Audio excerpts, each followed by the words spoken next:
మార్చి 24న క్రైస్తవ మత ప్రచారకుడు పాస్టర్ ప్రవీణ్ కుమార్ పగడాల చనిపోయిన కేసు 2 తెలుగు రాష్ట్రాల్లో సంచలనం సృష్టించిన విషయం తెలిసిందే.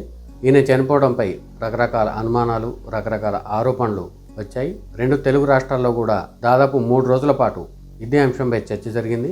ఈ ఆరోపణలు, ఈ అనుమానాల నేపథ్యంలో సున్నితమైన అంశం కావడంతో ఏపీ ప్రభుత్వం ఈ కేసును సీరియస్గా తీసుకుంది. దాదాపు 15 రోజుల విచారణ తర్వాత ఈ కేసులో అనేక అంశాలు బయటకు వచ్చాయి. ప్రవీణ్ కుమార్ పగడాల చనిపోవడానికి కారణం ఏంటనే అంశంపై తాజాగా ఏలూరు రేంజ్ ఐజీ అశోక్ కుమార్ స్పష్టన ఇచ్చారు. ఆ అంశాలేంటో ఈ వీడియోలో చూద్దాం. ముందుగా ప్రవీణ్ కుమార్ పగడాల చనిపోయిన టైంలో వచ్చిన ఆరోపణలు, కొంతమంది వ్యక్తులు వ్యక్తం చేసిన అనుమానాలు ఏంటనే విషయానికి వస్తే, ఆయన రోడ్డు ప్రమాదంలో చనిపోలేదని, ఆయన చనిపోవడానికి కొంతమంది వ్యక్తులు కారణమని ప్రధానంగా ఆరోపించారు. అంతేకాకుండా ఒక వెహికల్ ఆయనని వెనక నుంచి గుద్దినట్లు కొంతమంది ఆరోపించగా, మరికొంతమంది బైక్ ఆయనపై పడిపోయిన విధానాన్ని కొంతమంది ప్రశ్నించారు. మరికొందరేమో ఆయనను కొంతమంది ఫాలో అయ్యారని, కొంతమంది ఎర్ర కారును గుర్తించామని చెప్పినట్టు ఆరోపించారు. అయితే ఇలా ఆరోపించిన వారందరికీ నోటీసులు జారీ చేసిన పోలీసులు తమ దగ్గర ఉన్న సాక్ష్యాలు తేవాలని కోరారు. అయితే ఎవరు ఎలాంటి సాక్ష్యాలు కానీ ఆధారాలు కానీ సమర్పించలేకపోయారు. కేవలం తాము భావోద్వేగంతో మాట్లాడామని, ఆ టైంలో చేసిన ఆరోపణలకు తమ వద్ద ఆధారాలు లేవని కొంతమంది డైరెక్ట్గా పోలీసులకు చెప్పారు.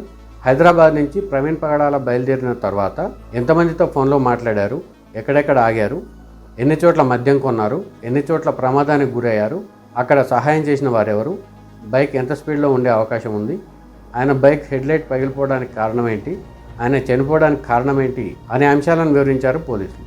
ఇక ఏలూరు రేంజ్ ఐజీ అశోక్ కుమార్ చెప్పిన అంశాల విషయానికి వస్తే, గత నెల 24న అంటే మార్చి 24న ఉదయం 11 గంటలకు ప్రవీణ్ కుమార్ పగడాల హైదరాబాద్ నుంచి రాజమండ్రి బయలుదేరారు. రాజమండ్రిలోనే బైక్ పెట్టాలి అన్న ఉద్దేశంతో ఆయన తన బుల్లెట్ వెహికల్తో బయలుదేరారు. అయితే 12 గంటల 15 నిమిషాలకు నాగోల్లోని సువేల లిక్కర్ మార్ట్లో ఆయన మద్యం కొన్నారు. ఆ తర్వాత మధ్యాహ్నం 3 గంటల టైంకి కోదాడ వరకు చేరుకొని కోదాడలోని ఆదిత్య వైన్స్లో మరోసారి ఆయన మద్యం కొన్నారు.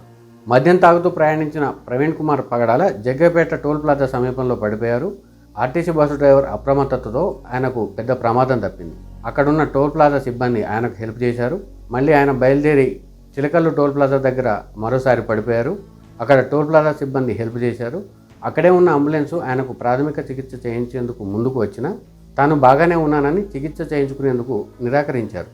చిలకల్లు టోల్ ప్లాజా దగ్గర పడిపోయిన టైంలోనే ఆయన బుల్లెట్ హెడ్లైట్ డ్యామేజ్ అయింది. ఆ తర్వాత 4 గంటల 15 నిమిషాలకు గొల్లపూడి పెట్రోల్ బంక్ దగ్గర పెట్రోల్ కొట్టించుకున్నారు. ఆ టైంలో ఆయనకు మాస్క్ కూడా లేదు. అయితే గతంలో పెట్రోల్ బంక్ సంబంధించిన విజువల్స్ కూడా బయటకు వచ్చాయి. ఆ టైంలో హ్యాండిల్ అనుకుని పెట్రోల్ గన్ను పట్టుకున్న దృశ్యాలు కూడా బయటకు రావడం సంచలనం రేపింది. ఆ తర్వాత విజయవాడలోని కనకదుర్గ గుడి ఫ్లైఓవర్ మీదుగా రామవరపాడు రోడ్డుకు చేరుకున్నారు. అప్పటికి సమయం 5 గంటల 15 నిమిషాలు అయింది.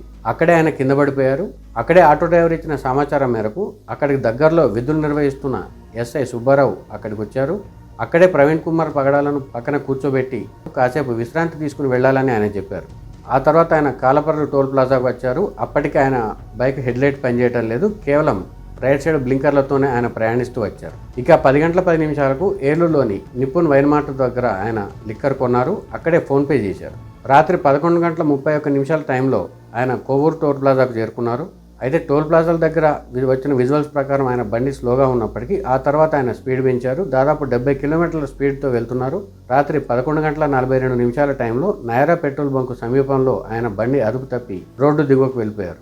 అప్పటికే ఆయన ఫుల్గా మద్యం దాగి ఉన్నారు. రోడ్డుపై బైక్ జారి పడిపోయినప్పుడు ఆయన పడిపోయిన తర్వాత ఆయనపై బైక్ పడిపోయింది. దీంతో ఆయన అక్కడికక్కడే చనిపోయారు. అదే సమయంలో రవాణా శాఖ అధికారులు ఇచ్చిన సమాచారం మేరకు బండి ఎప్పుడైతే పడిపోయిందో ఆ టైంలో 4th గేర్లో ఉన్నట్టు తేల్చారు. ఇక మార్చి 26వ తారీఖున ఆయనకు పోస్టుమార్టం నిర్వహించారు. మొత్తం వీడియోగ్రఫీ ఆధారంగా పోస్టుమార్టం నిర్వహించిన తర్వాత ప్రవీణ్ పగడాలకు జరిగిన గాయాలు ప్రమాదంలో మాత్రమే జరిగినట్టు తేలిందని అశోక్ కుమార్ తెలిపారు. అదే సమయంలో ప్రవీణ్ కుమార్ పగడాల ఆల్కహాల్ వల్ల రోడ్డు ప్రమాదంలో చనిపోయినట్టు తేలిందని పోలీసులు తేల్చారు. ఈ కేసు విచారణలో భాగంగా ప్రవీణ్ కుమార్ పగడాల హైదరాబాద్ నుంచి బయలుదేరిన తర్వాత ఎక్కడైతే రోడ్డు ప్రమాదానికి గురయ్యారో అక్కడి వరకు ఆయన విజువల్స్ కనిపించిన దాదాపు 62 సీసీ కెమెరా ఫుటేజ్ని క్షుణ్ణంగా పరిశీలించామని చెప్పారు పోలీసులు. ఇక హైదరాబాద్ నుంచి రాజమండ్రికి వెళ్లే టైంలో ఆయన 6గురితో మాట్లాడినట్టు గుర్తించారు. వారి నుంచి కూడా సమాచారం తీసుకున్నారు. టెక్నాలజీని యూజ్ చేసుకుని ఈ కేసులో వివిధ ఆధారాలు సేకరించారు. అంతేకాకుండా సీసీ కెమెరా ఫుటేజ్ అన్నింటినీ కూడా ఫోరెన్సిక్ ల్యాబ్ పంపించి అక్కడ నిర్ధారించుకున్న తర్వాతే తాము ఒక అంచనాకు వచ్చినట్టు పోలీసులు తెలిపారు.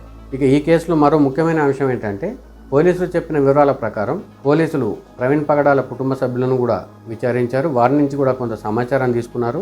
ఈ కేసులో తమకు ఎవరిపై అనుమానాలు లేవని, అసలు ఆయన మృతికి కారణమేంటో తెలియాలని కుటుంబ సభ్యులు కోరినట్టు పోలీసులు తెలిపారు.